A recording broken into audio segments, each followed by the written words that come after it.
Hello, and thank you for taking the time to watch this presentation. Fast Track Astrology, Accelerated Learning for Practical Application. My name is Michael O'Connor, and I'm a professional astrologer serving an international clientele. There's three levels to this platform of learning. One is called calendar astrology, the other is natal astrology, and the third is transits to natal.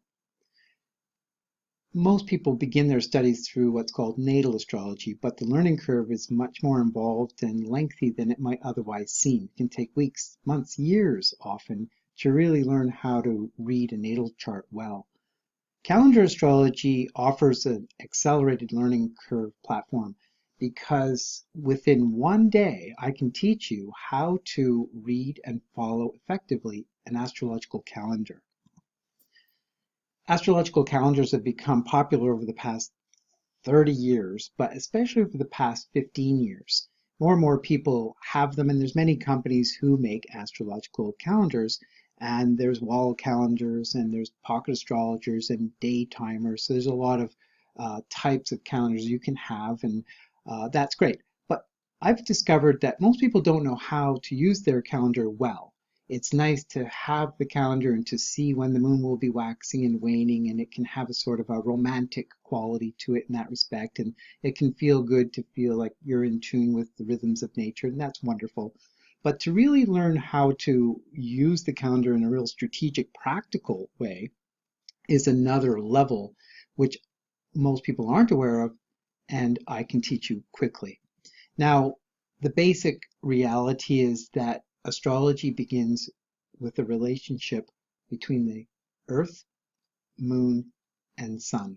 The Earth-Moon relationship actually represents the first calendars, and yet the Earth-Moon-Sun relationship is that next level, which is where the reality of the waxing and waning moon comes in, because the moon reflects the light of the sun. The cycle of the moon is called the lunation cycle, and it's a 29.5 day cycle. Now, the Earth turning on its axis every day produces the clocks that we use. The moon going around the Earth represents a month, or what I call a month. And yet a calendar, the calendars we all use every day, actually is a solar calendar. A solar calendar represents 12 months, or the 365 and a quarter day year divided by 12. And it creates 30 to 31 days on average, except for February, which is 28. Now, there is this reality of all calendars these days show the new moon, the half waxing, the full, and the half waning moon, which is great. And so what people aren't fully aware of is, oh yes, my solar calendar actually has a moon calendar woven in it. Now, what the average calendar doesn't have is the deeper code, the deeper story of the sun, moon, and planets making aspects to one another as they go through the respective signs in their cycle. This process, this cyclic process, is what astrology is about. Now, what we do in this workshop is we learn specifically how to follow the moon cycle. The moon cycle is that 29 and a half day period which observes the moon from new, waxing to half, then full, then wanes to new again. And over that period, it goes through all of the 12 signs, and it makes aspects to other planets. The platform of watching the moon itself is effective because we can actually feel the mood changes as they occur.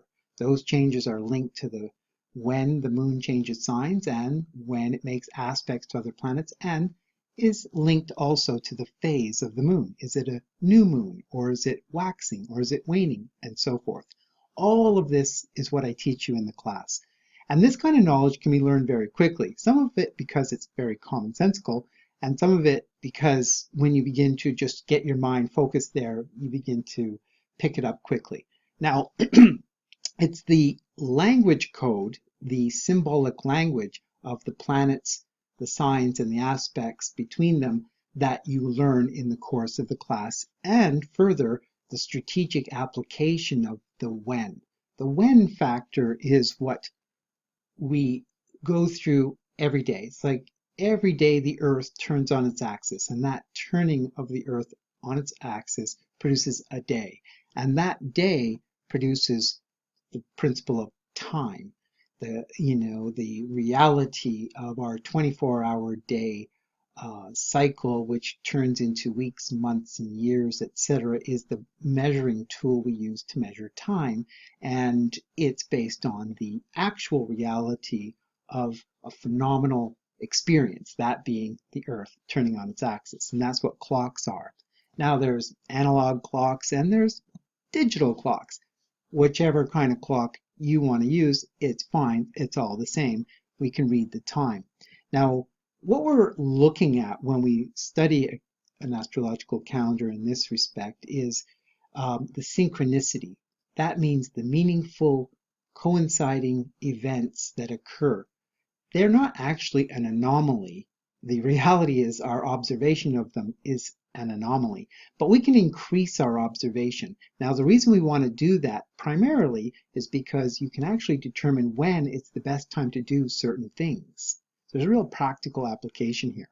One of them is when to sign an important contract or when not to, or when to make an important purchase or when not to, and or when to embark on a venture, whether it's going on a vacation or starting a new business or something, and when not to. These are all actually features of what is called electional astrology.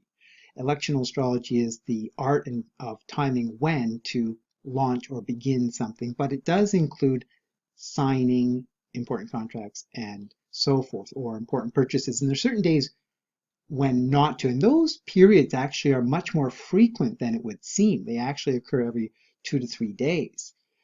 So now the other aspect of synchronicity is that when the moon moves through certain signs, the signs of the zodiac over this 29.5 day period, you can begin to learn when the moon's in certain signs, you go through certain moods. It's a general overall feeling. It's somewhat generic, but actually it's more personal than that. Each person goes through it at their own rhythm and pace, and they have their own experience of their relationship with the moon based on their birth chart, by the way. Okay. So when we understand that there's a deeper story, that's fine. We don't have to learn that though. And learning the calendar, how to read the astrological calendar for these practical and observational principles to understand ourselves better, our own biorhythm, that of others in our life, and so forth, we really begin to become observant and aware. So those are some of the advantages as well. And when we begin to experience and observe those synchronicities that, wow, mine and or people's moods, people in my life's moods change at very specific times, and I can even watch when. Some people are so sensitive to the moon, they're what's called lunar types. There's actually solar types too. They're less sensitive to the moon. And then the average person and the ideal actually is a blend. It's very much like having a right-left brain balance.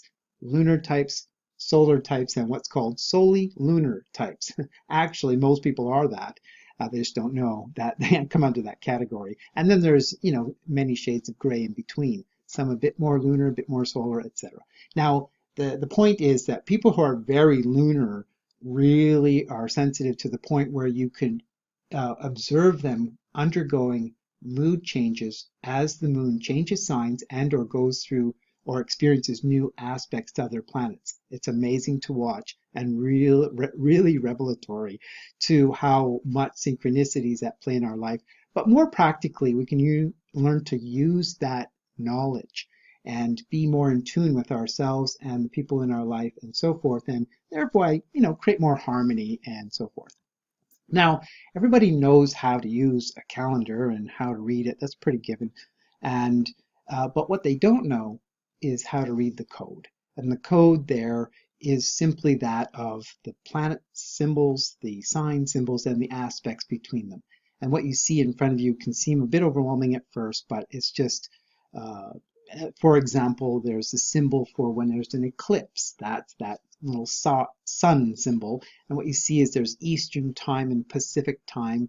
So there's time zone considerations. But basically, the moon will be new at a certain time in a certain sign, and you begin to learn all that, and it's fun again on its own ground, but we can learn to make use of it.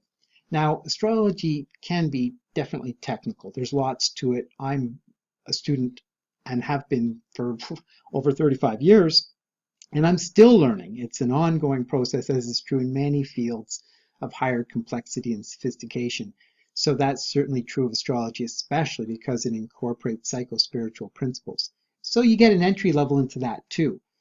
So the key is the calendar teaches you the language code and how to make practical use of it every day or regularly, as you wish, and you're learning the astrological language all the way. This primes you for further studies in astrology. It's in fact, it's like jumping in the river in the current, where you're actually engaging in what's called transits. That's the transiting moon. The waxing and waning moon around the zodiac is the transit moon, the transiting, and it includes the planets too, but we're specifically focusing, as I mentioned, on the moon cycle, the lunation cycle, because you can feel it, and the particular realities linked to when the moon's in certain signs and or between, when it's leaving a sign, it's called a void of course period, and that's the time to know about when not to make certain kinds of decisions and so forth. So, but there's a mechanical technical aspect to astrology which can be a bit overwhelming. So, and what you basically need to know initially with astrology, as is true of any language, and astrology's best approach initially as a language, is there's a alphabet, a language code. So it doesn't have to be more complicated in interpretation than that. It's just understand, oh, okay, there's this language code, and after a while, quickly, we can learn this. And it's kind of fun. They're beautiful. The symbols very much reflective of, cosmic principles, but, in a very elementary sense. They're simple, but they also have deep meaning. They're not just signs, they're symbols. Now, when people first approach astrology, however, they feel a little overwhelmed, and it's Greek to me, as people will say. It does not compute. I don't get it. Now, it doesn't mean they can't. It's not a lack of intelligence. It's just a lack of knowledge. And the knowledge can be a bit intimidating and maybe a bit foreign at first because, well, why do I need to learn this, or why would I? But when you learn that there's a real practical application and so forth, you begin to get excited about the possibilities. Now, in order for you to, learn in a quick way, we end up in the old-fashioned classroom setting, which is that setting which works best. Now, that can be translated into a webinar principle, same thing. It's live, you're there, and you can learn it even in such a way where it's recorded webinar, and I will be actually presenting that in the coming months. But in the short term, I'm teaching it live as a class. And the goal partially is that it tunes you into a cosmic reality as one of the features. That's really exciting on its own ground. But learning the language code of astrology accelerates your learning into astrology as a whole. And very quickly you go, now I get it. And that whole mystery of what astrology is now no longer a mystery, and you're in the game. And more practically, it helps you navigate the waters of your life. And who doesn't want more opportunity to learn how to do that better? And we can think of it in all kinds of ways, but being in tune with the natural rhythms of nature has both a beautiful side to it, but once again, very practical. So, and the fact that you get this cosmic attunement and you feel more like you're navigating through your life in a more conscious way helps a lot as well. So, astrological calendars, a fantastic way to break your way into the world of astrology, even if that's the only aspect of astrology you ever learn. By learning it, you'll have this tool in your hand, and for the rest of your life, you can use it and get one every year and just be able to work with it in a wonderful way. Now, I'll be teaching classes at the Selkirk colleges around the Kootenays this fall in 2016, and also around in the East Kootenays later on in the year, and also in the Vancouver area. So I invite you to the Selkirk website to check out the dates there, and or please just send me an email, sunstarastrology@gmail.com, if you want more information, and I'd be happy to share and send you the information package.